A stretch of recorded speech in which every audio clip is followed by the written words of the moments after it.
L'Algérie, championne d'Afrique en titre, une deuxième étoile pour les Fennecs, une deuxième étoile pour les Verts. Plus de 45 millions de supporters algériens qui ont vibré pour l'Algérie. L'Algérie qui s'impose en finale de la CAN 2019, la 32e édition du genre face au Sénégal, 1-0. Messieurs, dames, bienvenue dans After CAN, votre émission foot. La dernière de cette CAN qui nous aura fait vivre beaucoup d'émotions. L'occasion de vous rappeler qu'on est en direct là sur Facebook, également sur le site www.sadafrique.com. Posez-nous vos questions comme d'habitude, on y répondra en plateau parce que je pense qu'il y aura beaucoup de choses à dire sur cette finale. C'est peut-être pas la finale tant espérée, la finale rêvée, mais en tout cas, il y a eu beaucoup de faits et on va revenir sur tout ce qui s'est passé. L'occasion de vous présenter le plateau du jour. Richard Na d'AfricaFoot.fr. Bonjour Richard. Bonjour, bonsoir. C'est un sourire moqueur ou... Non, pas un sourire moqueur, mais juste que j'ai vu une finale avec mes deux amis. Je tiens à féliciter mon ami Thomas. On va revenir sur vraiment tout ce qui s'est passé sur cette finale. Bonsoir à Mehdi, notre consultant. Bonsoir. Au moins quelqu'un qui a le sourire ici pour de vrai. Et quoique, parce que il est exigeant. Nos invités du soir, Pierre Mbass, président de Jambars Arena. Bonsoir. Bonsoir. Et Serge Akakpo. Est-ce que je dois le présenter? International togolais, footballeur professionnel. Bonsoir Serge, merci messieurs d'avoir répondu à notre invitation. Alors, avant de commencer cette émission, on va quand même rappeler le vainqueur du jeu concours de la dernière fois. Il fallait répondre à cette question. Quel est le meilleur buteur de la CAN 2019? C'était très simple, c'est Richard.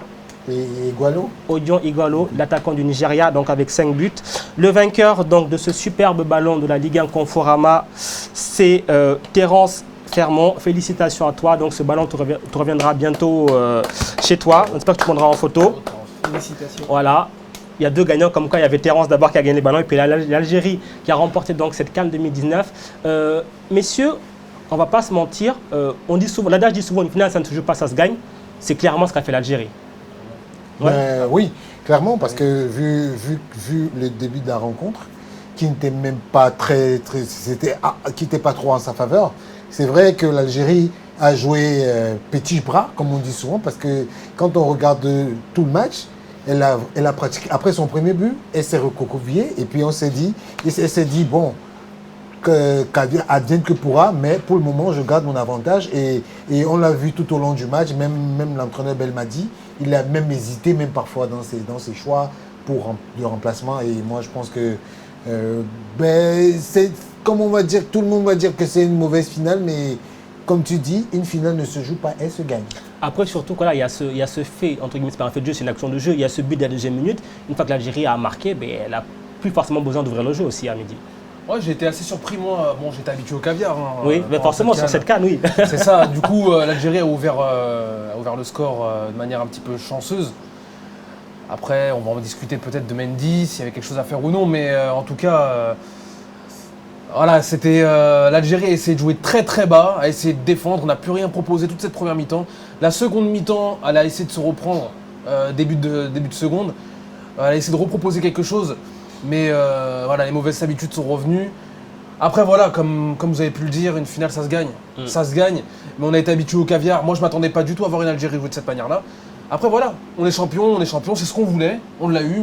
Une finale, ça se gagne. Une coupe, on est bien content de la gagner. C'est la deuxième de l'histoire de l'Algérie, 29 ans après. Donc, on savoure, mais après, voilà.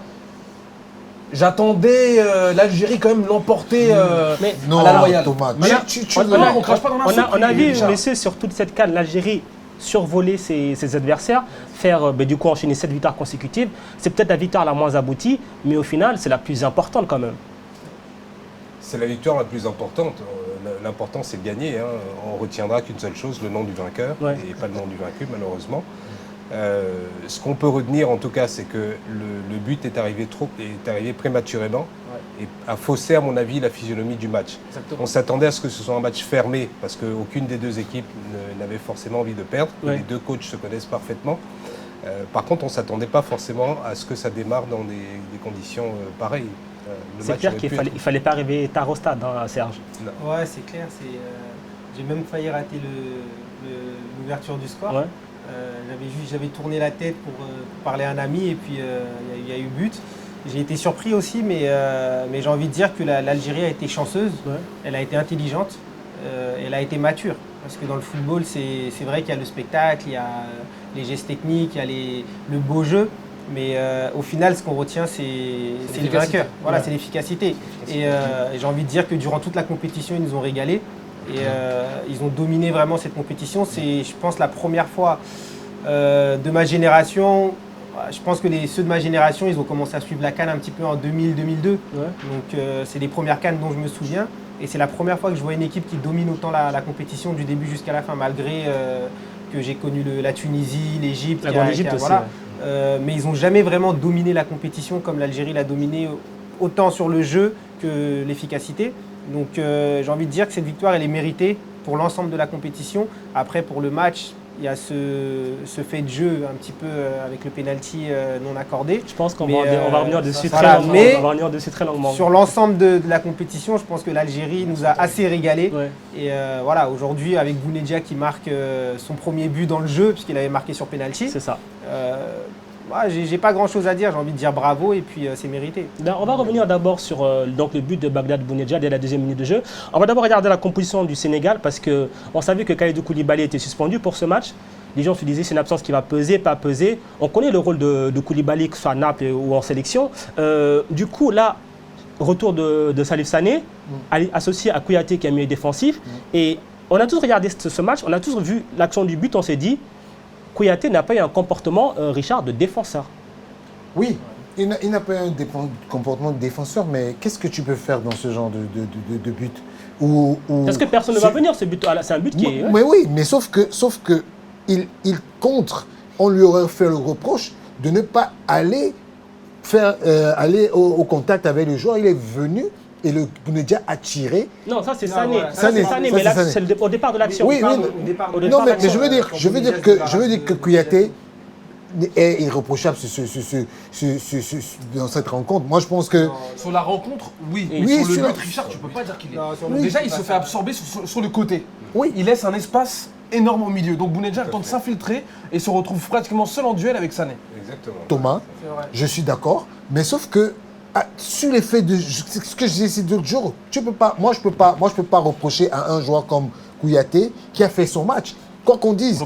Et sur cette action-là, il faut dire que il pouvait faire autrement. Non, Richard, c'est pas que le but lui est imputé, loin de là. C'est que au départ de l'action, il a un comportement malheureusement qui n'est pas un comportement de défenseur. C'est ça qu'on dit. Il sort trop vite et il sort trop loin. Et donc il met en danger son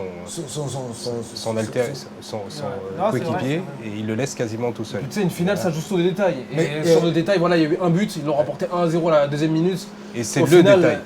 Ils sont quasiment irréprochables, Sané et comment dire, Kouyaté sur l'ensemble de la rencontre. Mais justement, moi, je vais revenir un peu sur le match, cette finale, et faire une analyse très claire. L'enjeu l'a emporté sur le jeu. C'est comme parce que ces 2 équipes, on ne peut pas dire qu'elles ont volé leur qualification à la finale. Elles ont vraiment joué. Et imaginez-vous, cette CAN, c'est la CAN la plus prolifique. C'est vrai que déjà le nombre de matchs, 52 rencontres, c'est une Coupe d'Afrique à 24. Ouais, on a près de 101 buts, parce qu'avec le but de Bounedjah, ça fait 101 buts. Et le vainqueur a quand même été l'équipe qui a gagné tous ses matchs et n'a fait qu'un seul match nul. Bon, quand je dis n'a fait qu'un seul... Meilleure attaque, meilleure défense. Meilleure attaque, meilleure défense. Meilleure défense. Oui, meilleure défense du coup que le Sénégal encaisse. Oui, puisqu'ils ont gagné, ils ont encaissé un seul but. Ouais. Ils n'ont encaissé un seul but. Meilleure défense avec le Sénégal, 2 buts chacun. Pardon. Voilà, donc, oui, je crois. C'est ça, 2-2. Donc, je veux dire que aujourd'hui, cette finale, comme je dis d'entrée, l'enjeu l'a emporté sur le jeu parce que vraiment, de façon tactique, c'est pas des équipes qui ne sont pas joueuses. Ce sont des équipes qui sont joueuses. Et peut-être que Thomas va dire que oui, il voulait du beau jeu, mais sauf que le peuple algérien attendait quoi? La victoire. Tout à fait. Quel que soit, voilà, quelle que soit la manière avec laquelle l'Algérie a joué aujourd'hui, moi je pense que c'est un vainqueur qui n'a pas triché. Et en plus, dans cette rencontre, elle n'a pas fait que défendre, elle a aussi attaqué juste un peu. C'est vrai qu'elle n'a pas fait de tir. Pour le coup, je ne suis pas tout à fait d'accord parce qu'on va voir les statistiques du match. Elle a attaqué. Est-ce que vous savez combien de tirs a fait l'Algérie? Deux tirs. Maximum. 2 tirs en 90 minutes. C'est pas l'Algérie qu'on a vu sur cette CAN. Clairement, pas du tout. Pas du tout. Méconnaissable, J'ai été totalement surpris méconnaissable. du commentaire Mais en même temps, enfin, moi je reviens toujours sur le fait, à mon avis, qui a modifié la physionomie du match. Je ne suis pas sûr que les deux coachs avaient envie de jouer comme ils l'ont fait. Je pense qu'à la fois Belmadi et Aliou Cissé ont été surpris par la précocité du but qui a été marqué trop tôt. Et on les a sentis d'ailleurs un peu désemparés sur les bancs, tous les deux, là, ne sachant pas exactement quel système mettre en place. Et si on voit bien, après le premier but, l'Algérie continue à jouer puisque c'est son jeu. Et puis après, ils savent plus trop quoi faire. Ils disent, tiens, on va se replier. Et ça, là, la physionomie du match, elle est complètement transformée.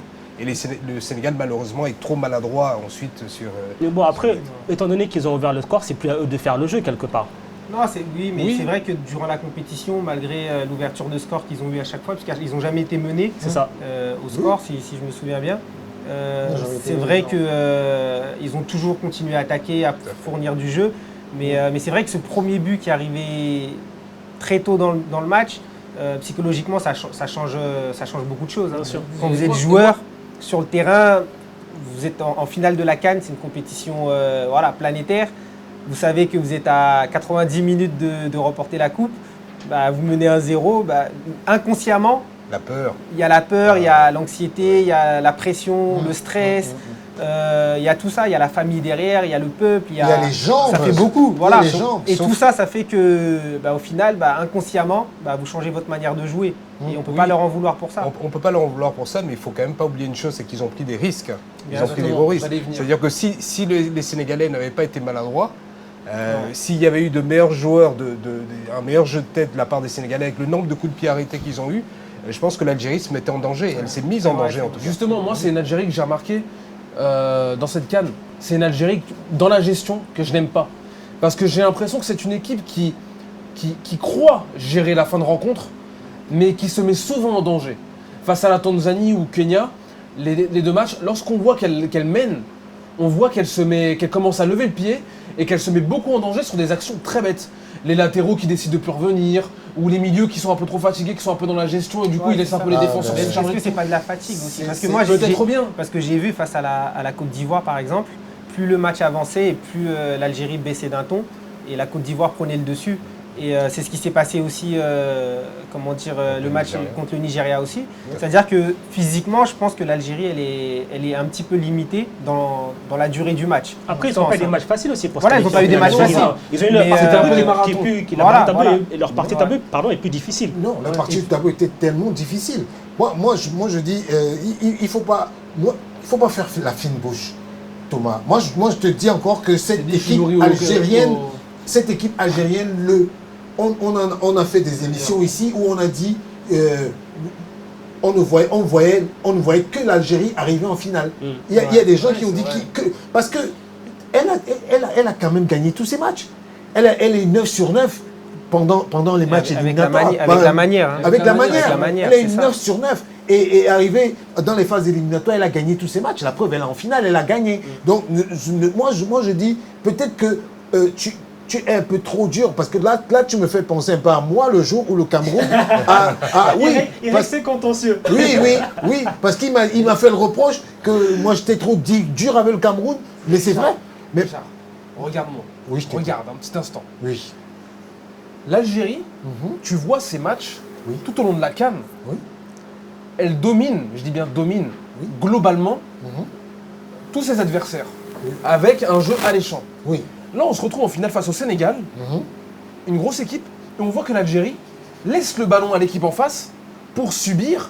Et comme Thibaut l'a pu le dire tout à l'heure, elle s'est mise en danger tout le match. Mais oui, mais je te dis encore que seul le résultat compte. Parce que, je te prends un exemple, une équipe comme le Bénin est arrivée en quart de finale avec la même stratégie. Non, mais je pense que Richard, ce que veut dire Amélie, c'est que si jamais le Sénégal revient au score, qu'est-ce qui se passe? Non, mais C'est ça en fait. Si le Sénégal je pense parce que qu'à un moment donné, si non, le juste Sénégal par là, égalise, pour aller dans- Et le dans- Sénégal Ça, pouvait égaliser. bien sûr. le Sénégal Il y pouvait avait de la égaliser, place. mais il l'a pas fait. Il y avait Des des reprises de volée en fin de match juste au-dessus. Ouais. Mais C'est- on dit le que penalty, l'option défensive penalty, aussi est ouais. tactique, non? C'est pas- Oui, peut-être mais que- l'option défensive est une tactique quand il y a une vraie tactique qui est Quand mise c'est en place. maîtrisé. Quand c'est maîtrisé, Maîtrisé, exactement. Là, c'était pas maîtrisé. Exactement. Ce n'était On pas voit que c'est une maîtrisé. solidarité. Justement, c'est voilà, ce que je c'est une disais tout grosse à l'heure. On solidarité, l'a c'était vu la force face de la à la Côte d'Ivoire, face au Nigeria. À la fin des matchs, ils ont eu du mal, l'Algérie. Oui. Parce que c'était pas Il y a maîtrisé. une perte de lucidité. Voilà, il y a une perte de lucidité. Voilà. Et Alors, puis, ça, on veut bien l'accepter sur la fin de match, qui était quand même des matchs assez difficiles. Mais là, cette perte de lucidité, ce manque de lucidité, on l'a vu quasiment sur, allez, on va dire 80% du presque match. Les joueurs, ils étaient tendus. On Presque voyait les joueurs étaient tendus. Ça faisait des fautes. Ça criait juste après sur l'arbitre. Après, voilà, l'arbitrage, on peut en parler, mais voilà, on sentait les joueurs nerveux. C'était pas maîtrisé. Mais comme vous avez l'Algérie dit. a gagné. Oui, mais on est c'est heureux. ce que les gens ont l'essentiel. gagné. On est C'est heureux, mais l'essentiel. l'Algérie aurait pu faire. Mais moi, j'ai gagné une canne avec des joueurs qu'on ne connaissait pas. Et qu'on ne connaît toujours pas. Qu'on connaît toujours pas. Mais au moins, toi, tu gagnes une canne. On connaît Bounedjah, on connaît Mahrez, Aïssa Mais t'es habitué Mandi. au caviar. Moi, je Il peux faut te pas. citer les noms. Non, c'est pas ça, Richard. Comme il a dit, Belaïli. il a été bercé au caviar. Du coup, là, Mais les c'est autres ça. membres, il ne peut pas Mais en il peut fait, pas elle est les pas gérer. vraiment riche. Par Ah, contre, c'est voilà, ça, c'est ça. Amédi Mais soulevait oui, aussi quand on a quelque chose, connu le caviar, on que peut vous pas avez retourner soulevé au aussi, vinaigre. Ah, c'est ça. c'est le manque d'efficacité offensive sénégalaise. Oui. On l'a vu sur ce match et même sur toute la CAN, il y a un joueur qui le cristallise, c'est Mbaye Niang. Mbaye Niang qui a fait donc 7 matchs, aucun but marqué. Il y a quelques émissions, on s'amusait à dire que c'est le porte-bonheur du Sénégal, c'est un peu leur Giroud pour aller loin. Au final, ça va être très compliqué maintenant que malheureusement pour lui, Aliou Cissé a perdu, de justifier ses matchs. Mbaye Niang, c'est encore 2 tirs, aucun cadré, 11 duels, 4 gagnés et 28 ballons touchés. Comment est-ce qu'on va juger sa CAN? Mansour, comment tu peux... Moi, je juge excusez-moi, hein, Oui. mais je juge la CAN de Mbaye Niang correcte. Oui. Correcte en ce sens que c'est un joueur qui se met au service de son équipe. Comment tu peux reprocher à un joueur qui se met au service de son équipe de n'avoir pas marqué? Bah, C'est ce Le que- meilleur Richard- service qu'il pouvait rendre à son équipe, C'est de marquer. justement de marquer. C'était de parce que marquer. Mais il n'était Richard- pas là pour ça. Non, non, c'est l'attaquant de pointe, Richard. C'est l'attaquant de pointe. Non, mais Dans attends. ce cas-là, qui était là pour ça? Mais Dans l'équipe du Sadio Sénégal. Mané était là. Mais Sadio Mané, c'est 3 buts. Mais Et on ne peut pas demander à Sadio Mané de tout faire. Sadio mais- Mané, c'est ça. Sadio Mané, je trouve qu'il a déjà fait beaucoup.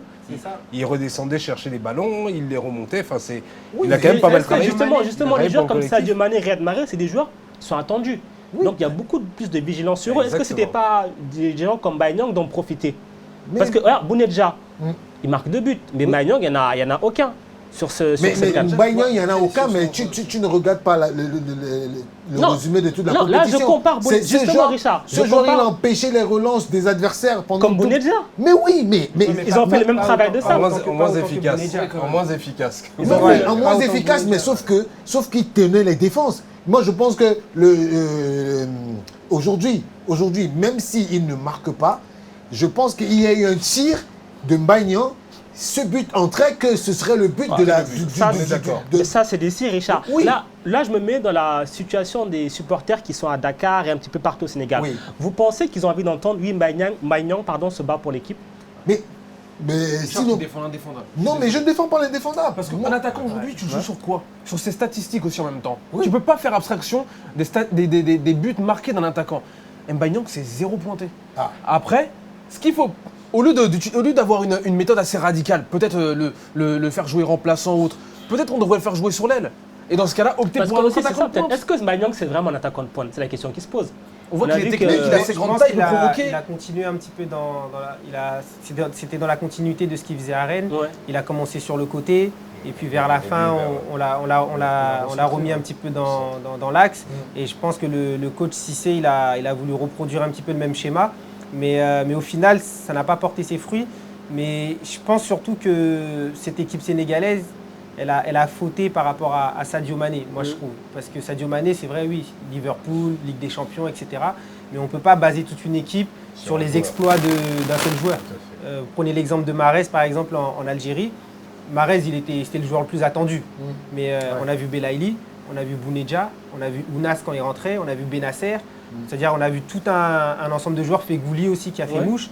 On a vu un ensemble de joueurs autour de lui, même Attal avant qu'il se blesse, qui faisait des doublements, etc.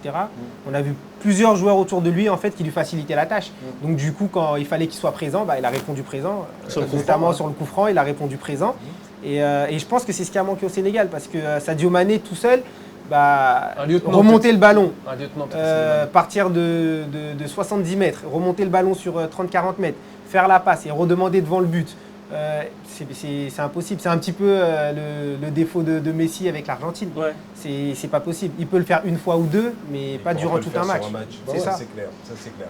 Ouais. Et Mahrez, la particularité de Mahrez, c'est qu'il a su être là au moment où on attendait quelque chose de lui. C'est vraiment le money time. Mahrez, il a fait preuve de caractère et de money time. On l'a pas vu là sur la finale. Hein. Mais on l'a pas vu sur la finale. Ouais, mais là, justement, pour revenir à ce que disait Richard tout à l'heure, Mahrez, on l'a pas vu sur la finale, on l'a pas vu offensivement, mais défensivement, aujourd'hui, Mahrez il a été présent.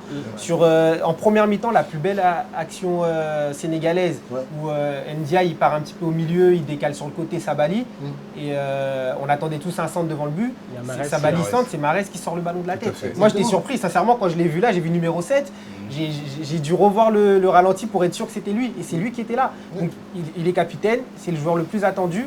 Aujourd'hui, il a fait une finale offensivement un peu pauvre, mais défensivement et dans l'état d'esprit, dans le caractère, il était présent. La touche Belmadi, elle est là.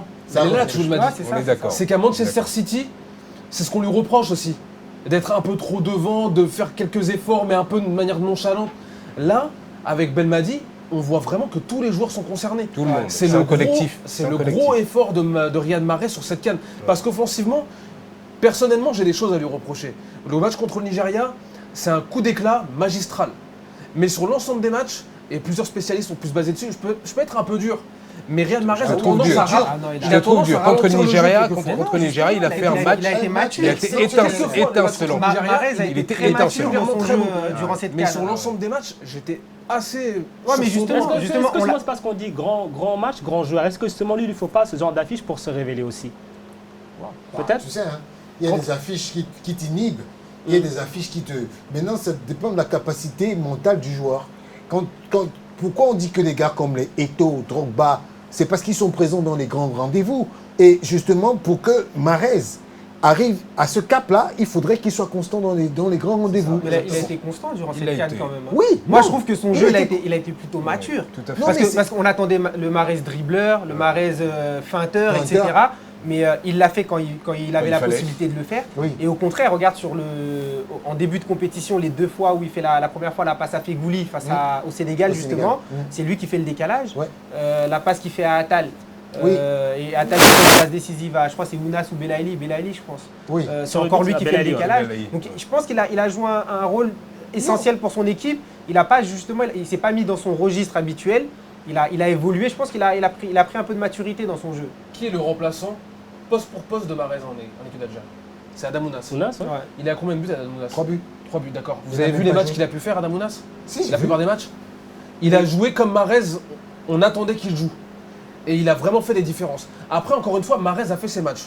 Et en plus, il y a eu cet effort défensif qui est vraiment. Faut le relever parce qu'il joue pas. Pour avoir vu les matchs d'Algérie ces 3-4 dernières années avec Mahrez, c'est impressionnant. C'est vrai qu'il a été beaucoup critiqué. On a dit que c'est un joueur qui ne voulait pas se faire mal quand il venait en sélection. Mais là, sur les 7 matchs, il a fait le boulot.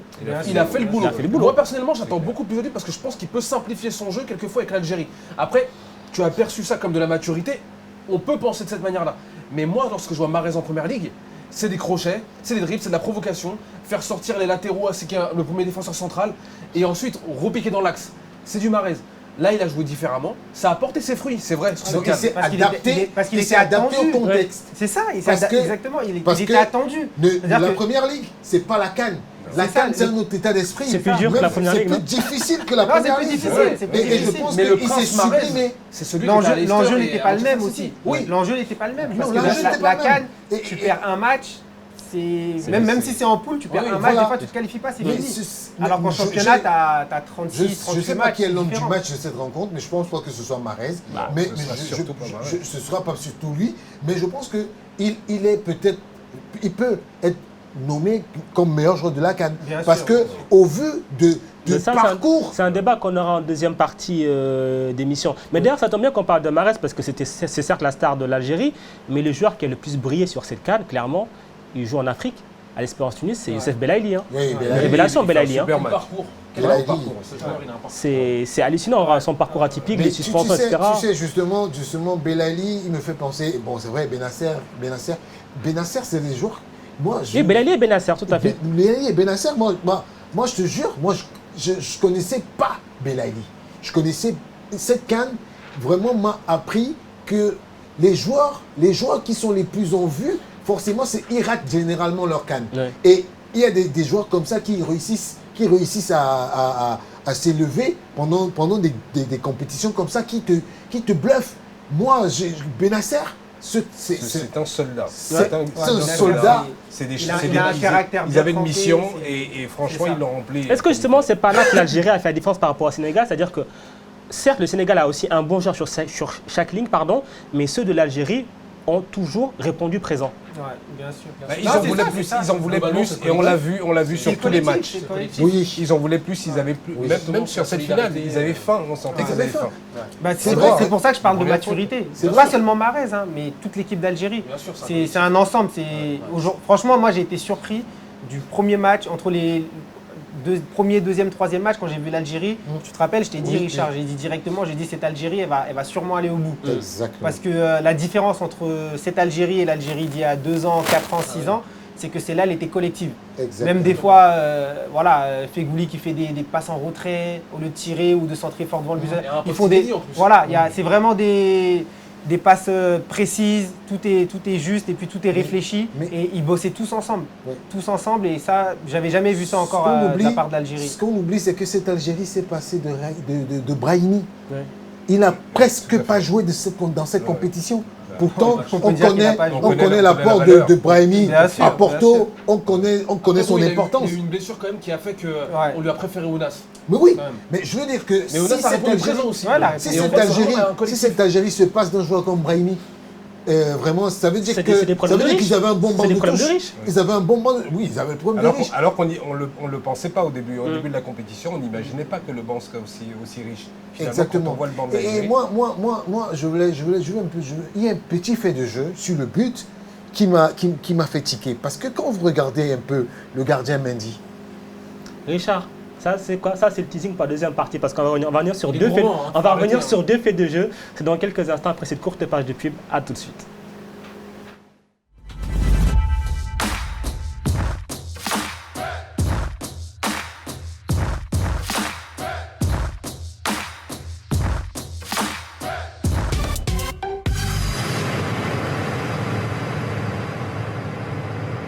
La nuit du football africain 6e édition. Cérémonie d'hommage aux légendes du football africain et mondial pose ses valises au Togo. Une nuit et une journée articulées autour d'un panel avec pour thème sport vecteur de développement en Afrique et d'un match de gala de charité opposant les légendes du football africain aux légendes du football togolais à partir de 15h au stade de Kégué. En point d'orgue, la cérémonie de récompense à partir de 20h sous le chapiteau de l'hôtel du 2 février. Save the date, samedi 27 juillet 2019.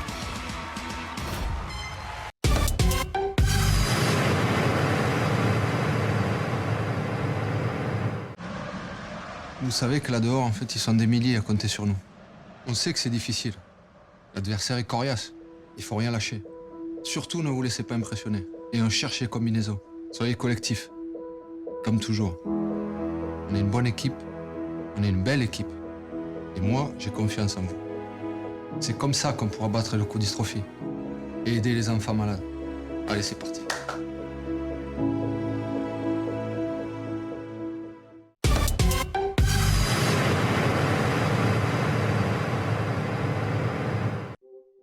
Bienvenue dans votre journal de la mi-journée. Bienvenue à toutes et à tous dans le grand journal des sports.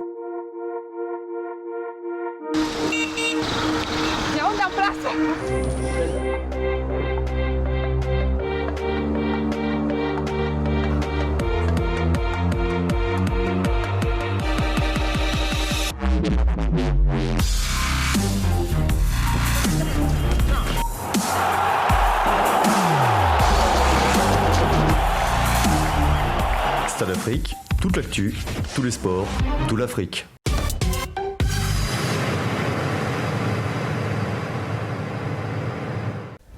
Salut à tous, vous connaissez After Stade. Pendant la CAN, rendez-vous dans After CAN, votre émission 100% foot, tous les soirs après le dernier match du jour, avec en plateau mes invités et mes chroniqueurs pour débattre sur des sujets enflammés. Au programme, beaucoup de bonne humeur et aussi de l'analyse et du décryptage. Mais aussi votre participation à vous, les téléspectateurs, sur les réseaux sociaux.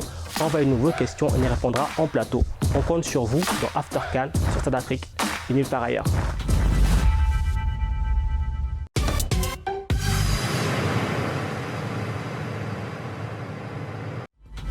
Bonjour à tous et à toutes, je suis très heureux de vous retrouver pour cette nouvelle édition de Sport Palabre sur Stade Afrique. Est-ce qu'eux, ils y vont sans complexe en disant « mais moi aussi j'ai le droit ». Maintenant après, comme je disais tout à l'heure, c'est un tour de table des fois qu'on peut avoir. Nous, on veut responsabiliser les fédérations. En fait, déjà dès que tu commences en pro, on te dit tu as ce devoir d'exemplarité. Qu'il se passe en Europe, en Asie, en Afrique ou ailleurs, le monde entier pourra le voir. Des débats enflammés, des polémiques et des spécialistes. Votre talk show du mercredi, c'est Sport Palabre à 19h20, présenté par Laurent Leleu.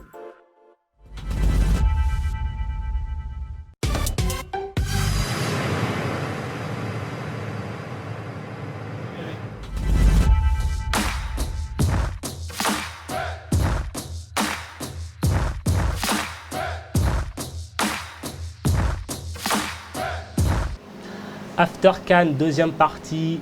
On revient encore sur le sacre de l'Algérie lors de la 32e édition, toujours accompagné de Richard Naha, Amédi Thomas-Chekal, Pierre Masse et Serge Akakpo. Messieurs, Richard était en train de s'avancer dans l'émission et on allait revenir maintenant sur des faits de jeu précis. On va commencer forcément par ce premier but qui intervient dès la deuxième minute de jeu. Richard, je te laisse la parole parce que je t'ai coupé tout à l'heure. Oui, mais justement, quand tu regardes l'action, et le tir de Belaïli, tu regardes le Bounedjah plutôt, désolé. Tu sais, Belaïli, il a pris mon cerveau. Donc, tu vois le tir de Bounedjah et tu regardes l'attitude du gardien. Gomis. Pendant que le ballon va au but. Mentalement, dans sa tête, il se dit ça va sortir. Mais quand tu es un gardien professionnel comme lui, il faut toujours avoir le réflexe de rentrer dans tes cages pour accompagner le ballon. Mais est-ce que vraiment il aurait pu l'avoir, même si, supposons... Il n'aurait jamais pu l'avoir. Franchement, elle va taper sous la barre. C'est une balle en cloche qui retombe en piqué comme ça. En fait, et qui retombe dans le... Pile sous la barre, sur l'arrêt. Oui, donc c'est... En fait, moi, ce que je lui reproche, je suis d'accord avec Richard, pour une fois. Je suis d'accord avec Richard, pourquoi? En fait, c'est la gestuelle de Mendy, moi, qui m'a gêné aussi. C'est qu'il est vrai que... Gomis, attention, Mendy était blessé. Gomis. C'est la gestuelle de Gomis. C'est que on voit que y a la frappe, elle est contrée, mais qui reste un peu sur ses appuis. Un autre gardien aurait peut-être essayé de suivre par précaution, d'un moment de faire le mouvement. Et on voit qu'en fait, il reste bouche bée, il regarde le ballon et il est spectateur du ballon qui va dans ses buts. Il ne s'attend pas à ce que la frappe soit contrée aussi. C'est la gestuelle en fait, qui est critiquable. C'est un petit peu ce qu'on disait tout à l'heure, c'est que c'est la première minute de jeu. Enfin, la deuxième, parce que ça faisait 1 minute 30, je crois. C'est la deuxième minute de jeu. T'es pas encore vraiment rentré dans le match. Il était un petit peu tétanisé aussi par la finale, par l'enjeu. Il y a tout ça, il y a la pression, c'est-à-dire qu'il n'est pas encore vraiment relâché. Il y a eu l'échauffement, l'hymne national, etc. Tu as une action qui est devant toi, tu filmes le but de tes yeux. Oui, mais tu connais l'importance d'un gardien. Je ne prends pas la défense, mais même nous, quand on voit l'action, honnêtement, qui ne pense pas qu'elle va sortir cette balle? Même les joueurs, une fois qu'elle rentre, même les joueurs sont surpris. Tout le monde est surpris. Mais alors, juste un point quand même qui est important, c'est que combien de fois on a vu quand il y a un pénalty qui est tiré ou un coup franc, où le gardien sait qu'il ne peut rien faire, ne pas esquisser le moindre mouvement. Alors après, il peut faire un geste symbolique, juste pour faire semblant, pour dire voilà, j'essaie. Mais là, honnêtement... Je vois pas comment il aurait pu tu sais, en fait, même Thomas Kono dans ses meilleures années, il n'aurait pas sorti. Non, mais je veux dire que le coup franc, il est quand même prévisible que oui, le ballon va vers le but. Et la balle et parfois, justement, est-ce qu'il se place pas pour se dire, il va la prendre comme ça et qu'il s'attend pas à ce qu'elle soit déviée? Non, mais le ballon, il va comme ça. Il est sur des appuis très fixes en fait. Il attend une frappe directe et la frappe elle est directe. Oui. Donc il est sur ses appuis, c'est la frappe directe qu'il attend. Elle est contrée. Alors il n'est pas pris à contre-pied, mais de là où il est, en étant sur ses appuis, je vois pas comment il aurait fait pour décoller, aller chercher une balle qui était à je sais pas combien de mètres et qui redescend en plus en piqué dans le non, mais justement, parce que je sais pas, cette action-là, il y a une deuxième action dans le jeu où, justement, le ballon partait, il est en deuxième mi-temps. Oui. Parce qu'il avait déjà... Moi, je vois... Il est chaud déjà. C'est une leçon. C'est une leçon peut-être. Il s'est dit, je vais la suivre, celle-ci, parce que la première, je ne l'ai pas suivie. Exactement. Moi, je suis d'accord avec Richard, parce que moi, en fait, ce que je condamne vraiment, c'est la gestuelle. C'est qu'on voit qu'il est pétrifié, qu'il ne bouge pas. Et peut-être que ça peut arriver. Ça peut arriver sur des coups francs. Mais le coup franc, c'est prévisible. C'est soit ça va par là, soit ça va par là, et à une certaine vitesse. Donc, tu es pétrifié. Mais là, sur une frappe un peu imprévisible qui avait une certaine vitesse, tu restes un peu sur tes appuis, tu regardes la balle. Mais tu peux regarder la gestion. Ce que vous dites, c'est en gros, il aurait dû bouger, mais même si elle serait rentrée, il aurait dû montrer se jeter par terre en arrière pour histoire de dire. Qui lui dit vas-y. Il y a un coéquipier d'ailleurs. Oui, à la fin, qui lui dit t'aurais dû y aller. On voit. C'est pas Ninja qui lui dit qu'il aurait dû y aller, mais de là où il est. Moi, honnêtement, c'est vraiment analysé pendant certaines minutes. Exactement, parce que c'est un laps de temps. C'est ça, en fait. Entre le moment où le ballon part, tu regardes le ballon, mais tu te dis, mais la sécurité, le réflexe du gardien, c'est la sécurité. Tu te dis... Tu accompagnes la balle. Tu accompagnes la balle. Mais plusieurs fois, Hugo Lloris le fait souvent, même en finale de Coupe du Monde, il l'a fait. Parce que les gardiens le font toujours. C'est-à-dire que même s'ils savent que la trajectoire du ballon est forcément en train d'aller vers hors du but, mais ils prennent quand même la sécurité. Parce que... mais mis à part ça, est-ce qu'on peut blâmer la canne d'Alfred Gomis? Non, on ne peut pas blâmer, parce qu'il a bien remplacé... Même ce but-là, franchement, quel gardien n'aurait pas encaissé? Non. À part peut-être des extraterrestres. Non, Là, on chipote un peu, non? Non, on chipote un peu. Non, oui. Là, on est en train de dire, il aurait dû faire le geste, mais l'encaisser. Oui. C'est un but quand même. Sauf que, tu sais, parfois, la canne d'un gardien se joue à de très petites choses. C'est sûr. Tu vois un peu? Mais ça, on peut tout ce qu'il a fait. Oui, non. On ne va pas lui faire le reproche. Mais je pense qu'on va le lui reprocher. On va le lui reprocher. On va le lui reprocher parce que malgré tout, c'est quand même c'est le seul but qui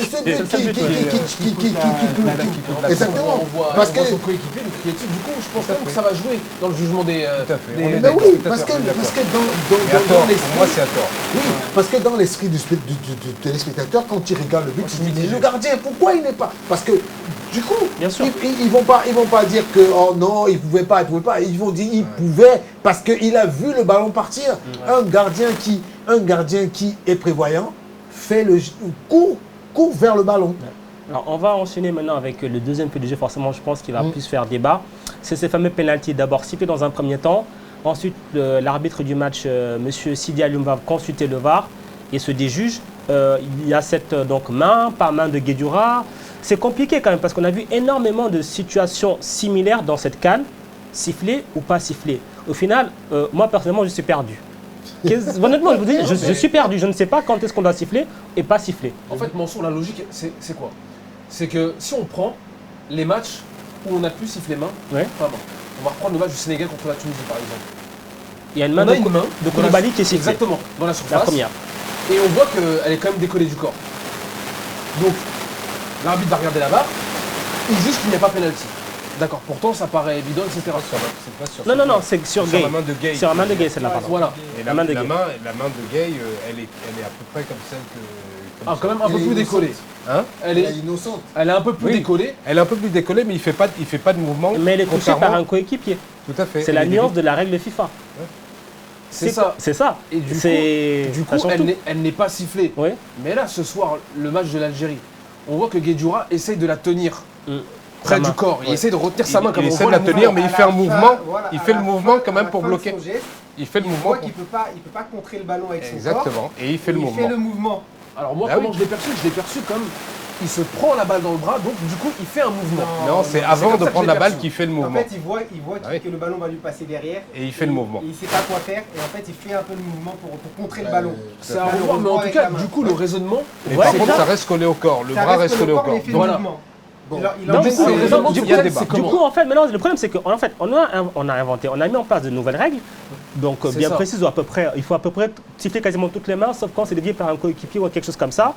on a le VAR par-dessus, on a l'impression qu'on nous a mis tout ça dans une grosse marmite, on a dit secouer, allez obtenir, mais personne ne sait comment interpréter. Manso, oui? Je vous ai laissé parler parce que j'ai vu que nous tous, personne n'avait même n'était d'accord. Donc si voilà, nous on est 5 en plateau, personne n'est d'accord. C'est-à-dire que imaginons maintenant il faut qu'on soit clair.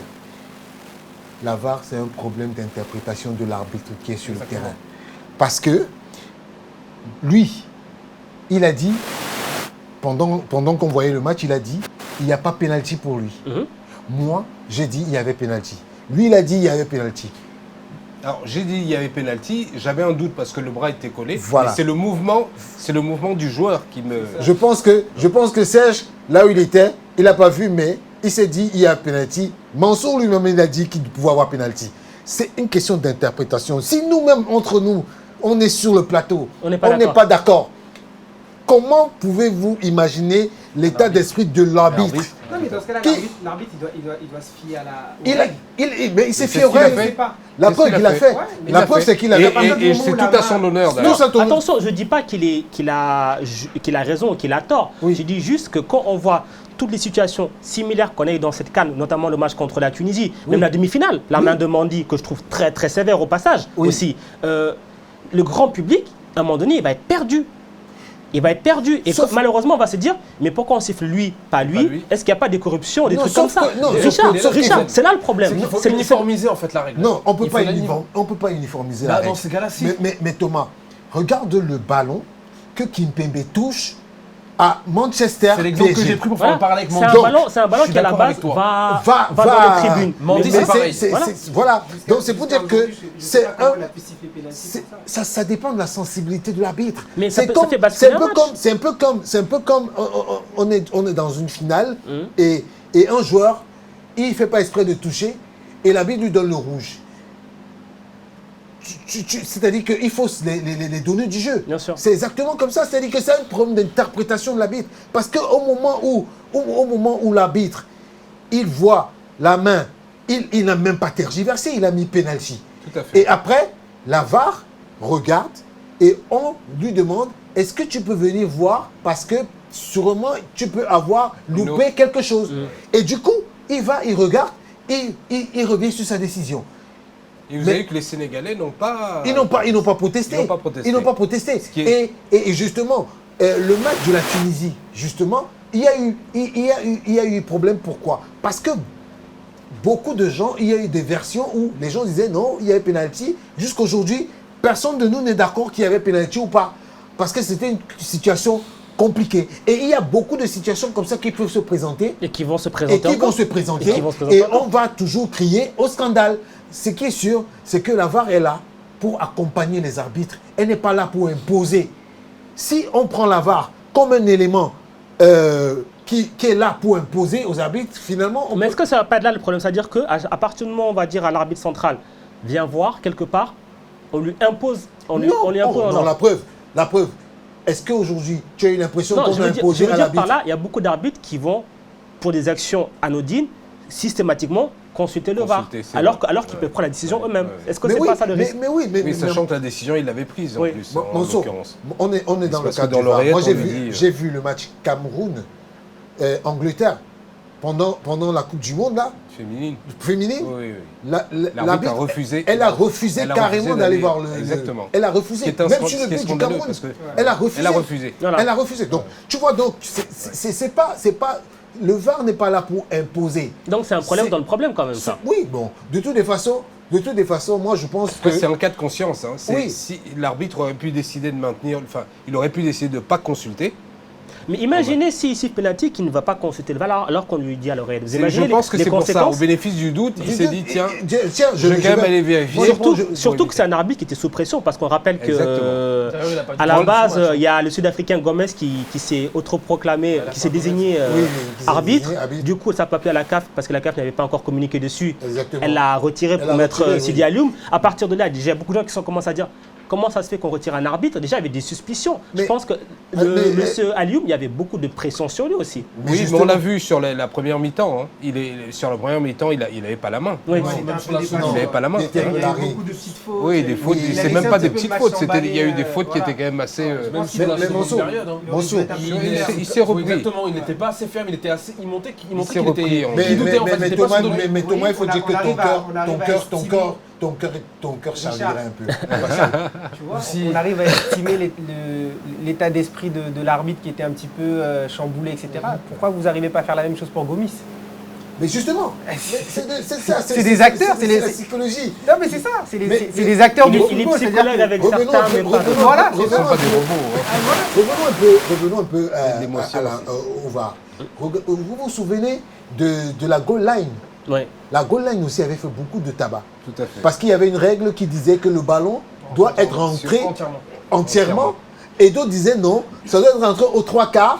Ouais. Et à un moment donné, on était perdu. Ouais. On ne savait plus quand c'était vert, quand c'était rouge. Et quand on te dit le ballon n'est pas totalement rentré, mais c'est justement, voilà, la goal line a été justement comment on peut décriée, on l'a enlevée. C'est vrai qu'elle est toujours là, mais c'est maintenant la VAR qui a un peu pris le dessus. Mais je pense qu'aujourd'hui, la FIFA est un peu troublée parce qu'elle a amené des technologies qui, aujourd'hui, lui retombent dessus.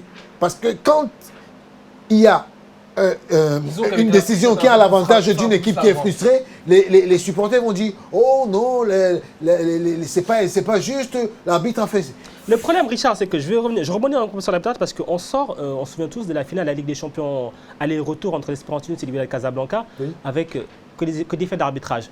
Depuis ça, c'est encore décuplé les problèmes de suspicion aussi. On a vu sur cette CAN beaucoup de faits de jeu. Qu'est-ce qu'on va retenir de l'arbitrage, globalement, sur cette CAN? Globalement, il était bon. Ouais. Globalement, il était bon. Il y a eu quelques faits, mais... toutes les cannes qu'il y a eu précédemment, globalement, il a été bon quand même, l'arbitrage. Il y a eu le match Bénin, je crois que c'est Bénin. Hein. Oui. Le match du Bénin contre... C'était quart de finale. Le Maroc. Contre le Maroc, oui. Qui a été un peu limite, en défaveur des Béninois. Oui. Mais sinon, globalement, je pense qu'il a été quand même à la hauteur. Quand même. Ouais. Mais justement, pour une fois, moi je suis un peu surpris. Tout le monde dit oui, l'arbitrage était bon, mais on oublie aussi de féliciter la CAF. Parce que la CAF a quand même... On a dit que c'est une très belle CAN. La CAF a quand même pris 40-50 arbitres qu'elle a formés pendant près d'1 mois et demi au Maroc. Formation accélérée. Mais oui. Parce qu'il n'y avait pas le choix. Il faut rappeler une chose, c'est qu'avant ce mois et demi, il n'y avait que 3 arbitres africains qui étaient formés au VAR quand même. Mais oui. Mais au moins... À 2 mois de la CAN, Richard. Mais Mansour, aujourd'hui, on dit que l'arbitrage est bon. Et d'ailleurs, les arbitres du VAR, c'était des arbitres européens.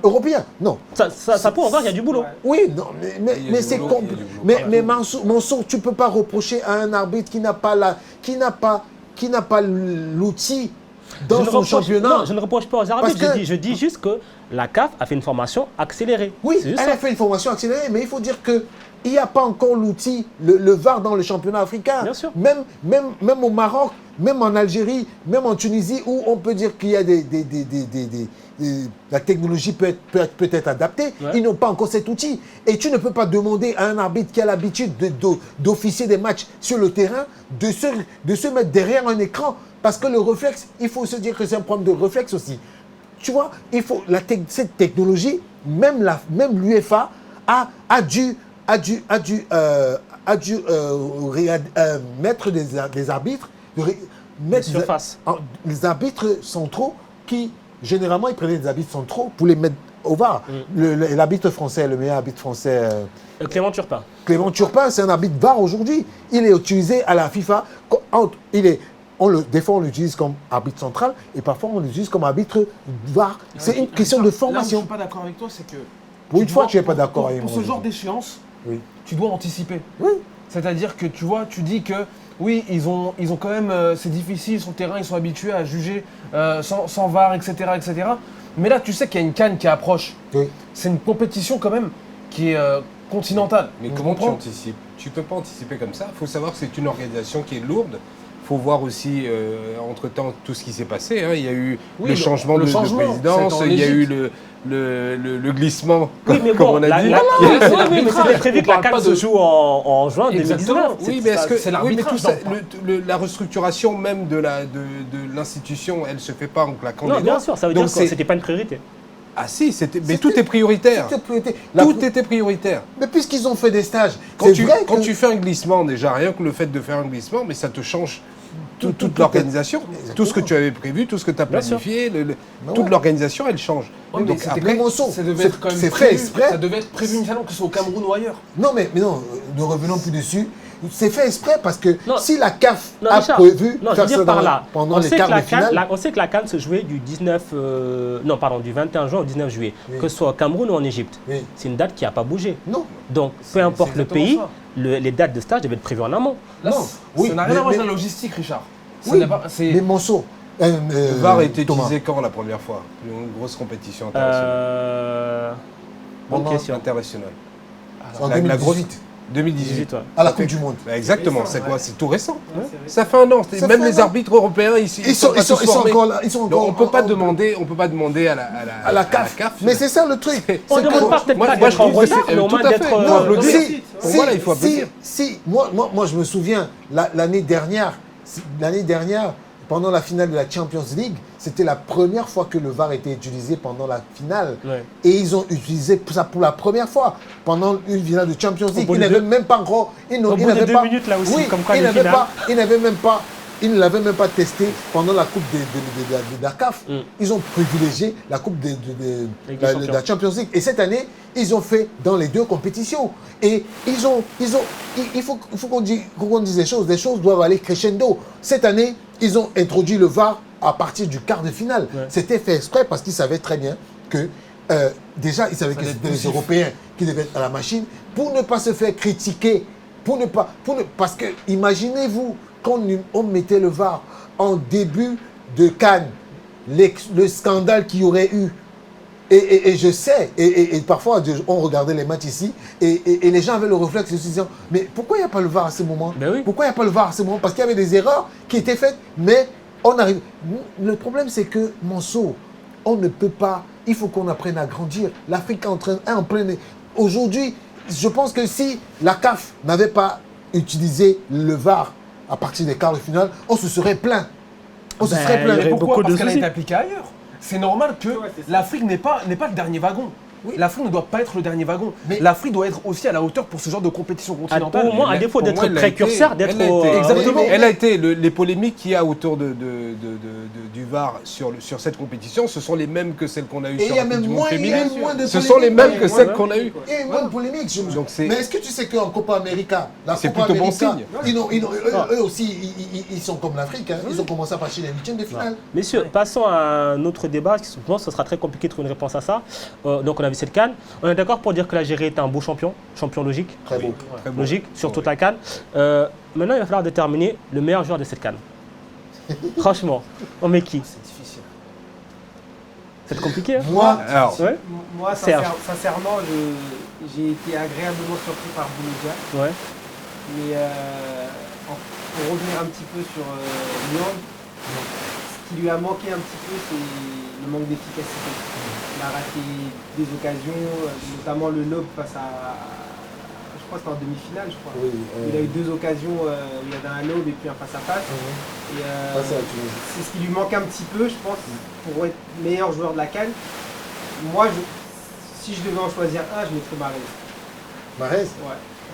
Moi, si je devais en choisir un, je devais choisir Belaïli. Parce que Belaïli, il me fait penser... Belaïli, il me fait penser à Bassogog. C'est-à-dire de quelle époque? 2017. 2017, pas son frère de 2017. C'est un joueur vraiment, franchement, il n'a rien envié.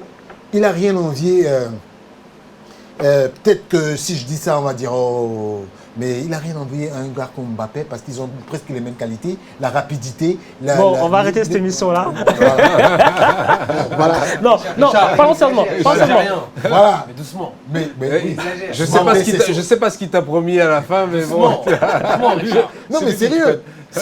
Par contre, pour le coup, c'est vrai que Ben Ali, pour une CAN, là où justement la CAN, c'est un peu la vitrine du continent et de l'Afrique, c'est bien d'avoir un joueur local qui crève l'écran. C'est très bien. Ça montre aussi que localement, il y a des choses... Je pense c'est plus une révélation. C'est plus une révélation un peu comme Ounas. C'est une révélation, mais meilleur joueur. Mais non, mais Bassogog était aussi une révélation. On peut être les deux. On peut être les deux. C'est vrai. Si Bassogog a été meilleur joueur de la CAN 2017, ça veut dire que Belaïli... Non, mais ce que j'essaie de dire, c'est qu'on regarde... Alors en fait, là, ce que vous faites là, c'est en gros, vous regardez que les joueurs algériens parce qu'ils ont gagné, c'est ça? Non, mais sinon, non, parce que moi j'aurais mis Idrissa Gueye, mais bon, on va me traiter de chauvin. Non, c'est possible. Mais forcément, oui. Il a raté juste un match. Oui, et celui contre l'Algérie en plus. Moi, sincèrement... Oui, en plus, c'est celui contre l'Algérie. Globalement, il fait une CAN. Non, il fait une belle CAN. Mais il gagne pas. Pour comparer, par exemple, on parle d'Idrissa Gueye, par exemple. On a la comparaison, on a Benacer, par exemple. C'est exactement ce que je voulais dire. Tu fais le parallèle, Benacer est champion. Qui sur toute la compétition, à la hauteur qui font une Je pense que si on devait faire une équipe entre Benacer et Gueye, ou soit on met les deux, ça mettrait... Bah oui, attention, Benacer n'a pas porté son équipe. Benacer a fait une bonne CAN dans un collectif équilibré. Pourquoi justement? Parce qu'il y avait d'autres personnes autour de lui qui jouaient leur rôle. C'est au Sénégal. Gueye, quand il marque le but victorieux contre... C'est contre qui marque le Kenya, non? Contre le Kenya. Il a fait la percée, le Kenya. C'est contre le Kenya. Oui. Quand il marque ce but-là, ce jour-là, sincèrement, tous les autres autour, je les ai pas vus. Bah oui. Je les ai pas vus. Sincèrement, ce match-là, je me demandais comment le Sénégal allait gagner. Et heureusement pour eux, il y avait Gueye, alors que l'Algérie, si Benacer était un petit peu moins bien, il aurait été là. On est d'accord. Si Mahrez n'était pas là, Bounedjah était là. On est un peu ingrat aussi parce que c'est vrai qu'il se met le gardien Raïs Mboli. C'est ce que je l'ai dit en début. J'ai dit pour moi le gardien c'est le gardien il fait une super CAN. C'est un gardien qui est exceptionnel. Après on a dit qu'en club. C'est assez difficile en fait de trancher pourquoi. Même moi-même. Moi-même, j'ai du mal à choisir pourquoi. Je vois pourquoi tu te moques de toi. Non, mais ce gagnant, dans l'Algérie, il n'y a pas d'individualité qui exactement. Sort, collectif. En fait, c'est pas une équipe qui a été propulsée à l'image de Liverpool, par exemple, par le triplé d'attaquants. Enfin, les trois devant, Firmino, Mané, Salah. C'est une équipe qui s'est reposée sur un collectif sur une solidarité. Moi, personnellement, tu me dis qui est le meilleur joueur? Je vais tout de suite penser... Mboli, il a fait une grosse CAN. Je vais me dire, mais Ben Lamri, je ne l'attendais pas du tout à ce niveau. Il a fait une grosse CAN. Mandy, mais il est exceptionnel. Je vais me dire Benacer, même Fegouli, même Guedjoura, j'étais le premier à décrier. Dur de choisir. Bounedjah qui a fatigué toute les défenses de la CAN. Belaïdi qui revient, c'est des... Si vous n'êtes pas d'accord avec nous, allez sur le live, donnez-nous votre joueur de cette CAN 2019. On reviendra dessus lors d'une émission bilan de cette CAN parce que je pense qu'il y a encore beaucoup de choses à dire. Une CAN qui a été organisée très rapidement, en 6 mois. On a eu ce fameux glissement, on en a parlé rapidement. Donc il y a eu beaucoup de jeux en tout cas. Je pense qu'on est d'accord pour dire qu'il y a eu un beau champion qui mérite cette victoire. Je pense qu'il n'y a pas débat. Messieurs, en tout cas, merci pour votre participation. C'était la grande finale. J'ai pris beaucoup de plaisir à faire cette émission pendant toute la CAN. C'était vraiment un travail intense. Pendant toute la CAN, c'était vraiment intense. Et on va la quitter en remerciant beaucoup de monde qui a contribué. Je ne peux pas dire tout le monde parce qu'il y a vraiment beaucoup de monde, en tout cas les principaux. D'abord, Lassana depuis le Caire qui nous a fait beaucoup de débriefs, beaucoup d'avant-match, etc. Vraiment, merci beaucoup Lassana depuis le Caire.